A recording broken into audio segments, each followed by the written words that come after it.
So other stories we're watching for you. South Africans can look forward to seeing national monuments lit up in red this evening. The South African live events and entertainment industry has been hit just as hard by the COVID-19 pandemic and the subsequent lockdown for the past 5 months and counting. And so tonight, technical crews, suppliers, production companies, artists and actual venues that are used to host some of these events will work together in a mission to see iconic buildings light up in red in order to highlight their plight. Now, this large-scale campaign of lighting up parts of the country in red is seen as a giant call for a meeting with Arts and Culture Minister Nathi Mthethwa to help work a way forward to try and save the industry. Let's take a look at this call.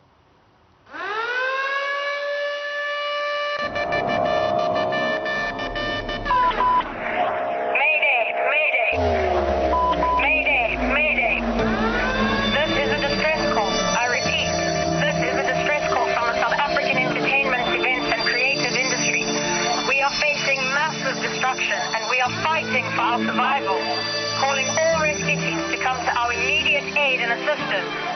This is not a draw. I repeat, this is not a draw. Calling all rescue teams to come to our immediate aid and assistance. This is not a draw. Repeat, this is not a draw. All right, so to tell us more about this movement is spokesperson of Light SA Red and chair of the Technical Production Services Association, that's Sharif Baker. Sharif, thanks very much for your time and welcome to the AM report. The intention is to light up parts of the country in red.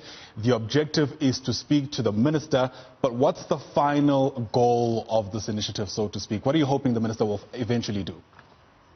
Well, we're hoping the minister, good morning, sorry, Ayanda. We're hoping that the minister will welcome us with open arms to sit around a table to discuss a way forward. We understand, obviously, there's a global pandemic and we are not alone as South Africa in this pandemic. So we would like the opportunity to find a way forward with the minister. And what does that way forward look like for people in your industry, for you and your colleagues? I mean, take us through perhaps some of the proposals you have in mind about the ways through which government can assist you.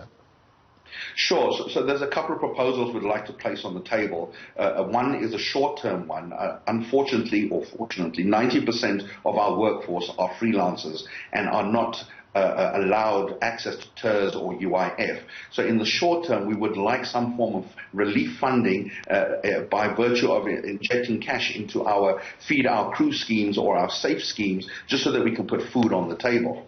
But coupled with that is negotiation and discussions on how we can extend UIF and TERS to the companies that employ staff that are not freelancers. So those are the two things that we want to speak to. But most importantly is that we'd like to speak to the minister about reopening our industry with the protocols and guidelines that we've put in place under their direction and that we have had ratified from the Department of Labour, and it's now sitting with the Department of Health. And once this is ratified and been brought to NEDLAC, we should be able to open our events quite comfortably, but more importantly, safely. Absolutely, and I guess that is the objective, and we'll speak about how that can take place as we continue dealing with COVID-19. But I'm interested in Light SA Red. On the face of it, it sounds like quite a colourful affair, but what are you actually hoping to be able to achieve? I think it's this evening? Yes, it is this evening. Now, the colour red is the international colour of distress and emergency, thus Light SA Red. To date, we have sent numerous communications to the department and government, but to no avail. So tonight, our goal is to light iconic buildings and homes red throughout, from Messina to Cape Town, from Port Nolloth to Durban, so that we can gain the attention of government, that they may see us and engage with us, so that we can take it to the next level. But until we've got to have a conversation, there's nothing else we can do rather than try and do and we call this a symbolic resistance, because under the Disaster Act, as you know, it is illegal to protest. So we're trying to do it the most legal and the safest way to gain the attention of government. Yeah, I'm hoping you've been able to check on the power grid. Because I think an announcement from Eskom might make things a bit awkward. But in the absence of that, there is an ongoing conversation now about living with the virus and no longer having a conversation about a post-COVID-19 reality. Even if the minister accedes to all your demands, there needs to be something to be said about the sustainability of the industry with COVID-19 around practically for a very long time.